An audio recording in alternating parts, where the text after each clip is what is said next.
Now that we got the parking area established on the side here, it's time for some more permanent steps. And I got the wood from when we tore down our old chicken run area.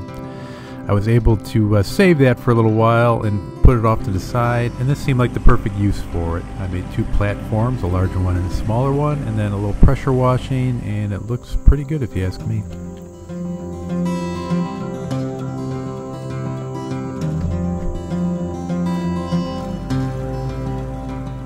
Our next project is to do something about this fire pit. This fire pit has literally been trashed.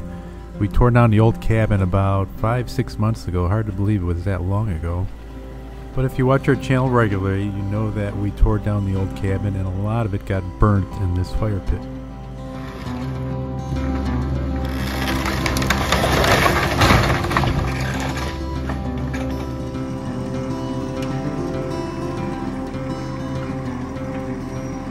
So in all those ashes are quite a bit of nail bolts, screws, lag screws, and through that whole demolition process we only suffered 2 breaches in one of my tires.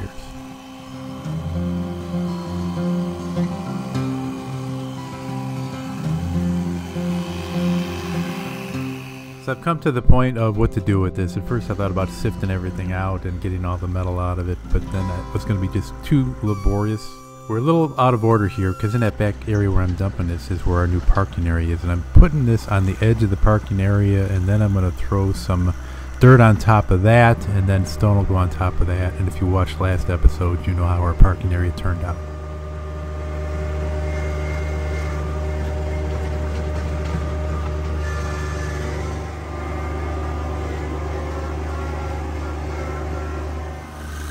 At first I thought it was going to be a combination of just digging out with the backhoe and then scooping up with the loader, but it looks like the loader is going to do just fine.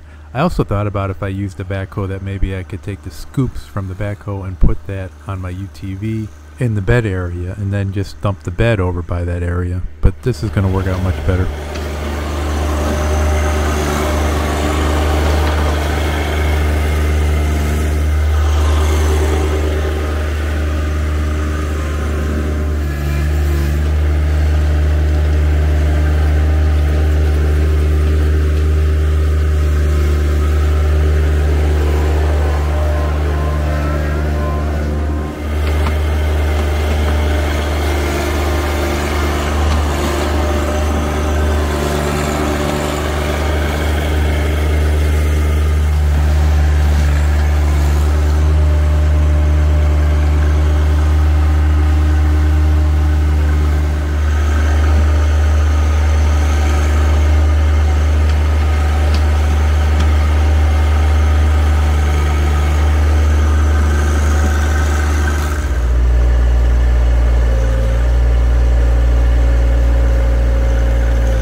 Where to find some dirt to cover that up.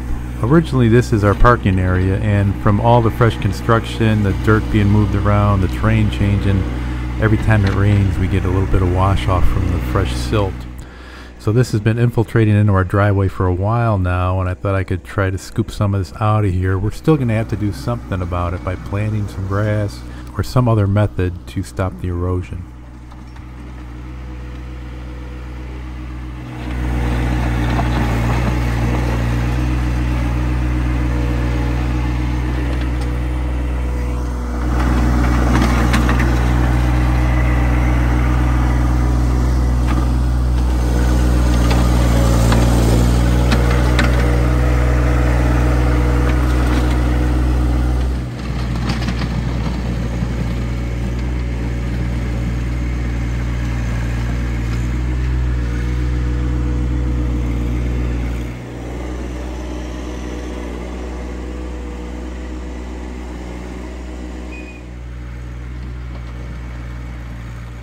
Once we do stop this mud from running off the hillside here, it'll be time to get another stone delivery and just fill in this area.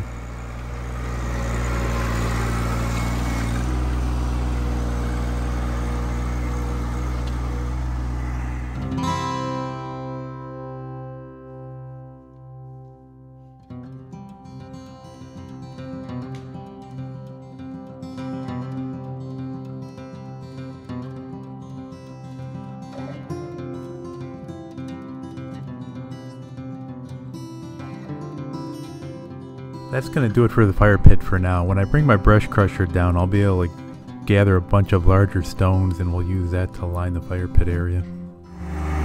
Speaking of larger stones, there's always been this area out by the road. It was like an island of large boulders, and in the middle was a post that had our address on it, and it was put there by the original owners, and it was always a nuisance for us to cut the grass around it. Now I think a set of forks or the brush crusher would be more suited for this, but I don't have that down here right now, so I have my loader, and when you only have a hammer, everything looks like a nail.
This one is probably the biggest.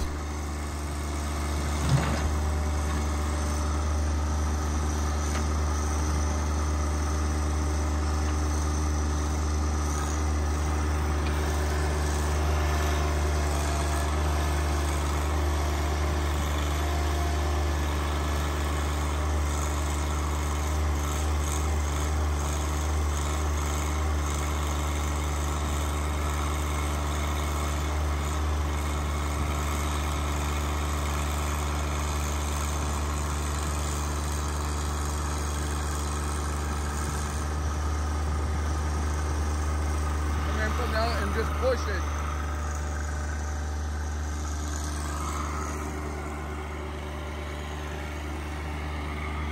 John can sit on that one.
Alright, just a little tidying up here, and the grass will probably just grow right back, if you want to call it grass. And it should make it a little bit easier to maintain this area now.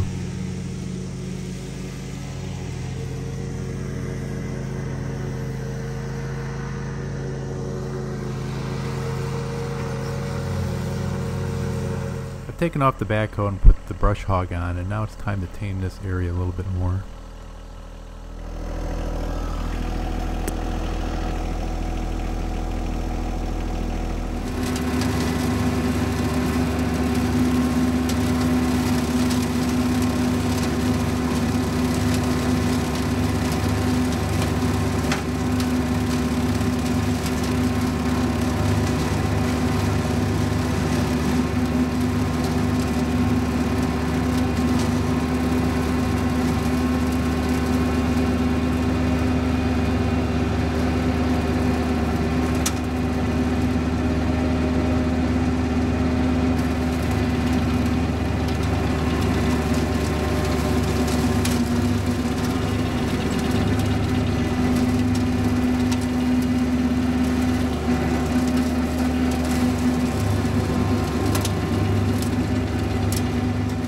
So our goal is to get everything trimmed down here around the road and a little bit around the new house area, and then take the tractor up on top of the hill where we need to clear out quite a few paths that have overgrown.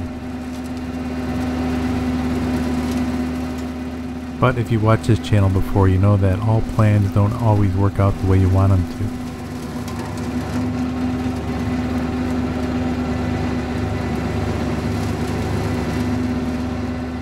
As I started working on the other side of the driveway here, I heard an unusually loud ping sound, and then I could not lift the lower arms on the tractor.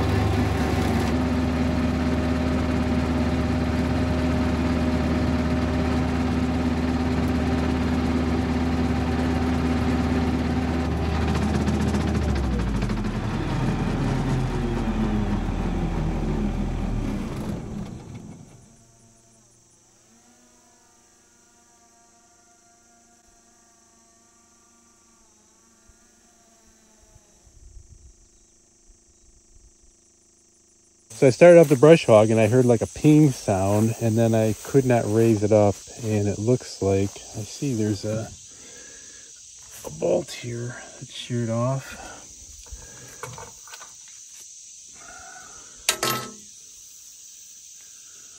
And it looks like it came from the right lower arm.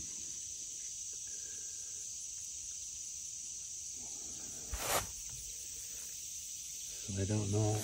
That's going to stifle all my projects for today.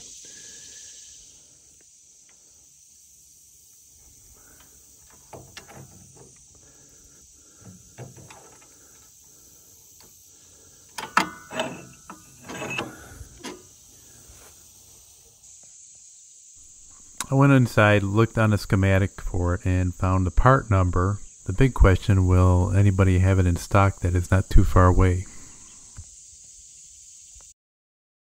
So here you can see it is number 7 on the schematic, and the funny thing is that you would think it would come with the bolt, but that bolt is another part number, number 13.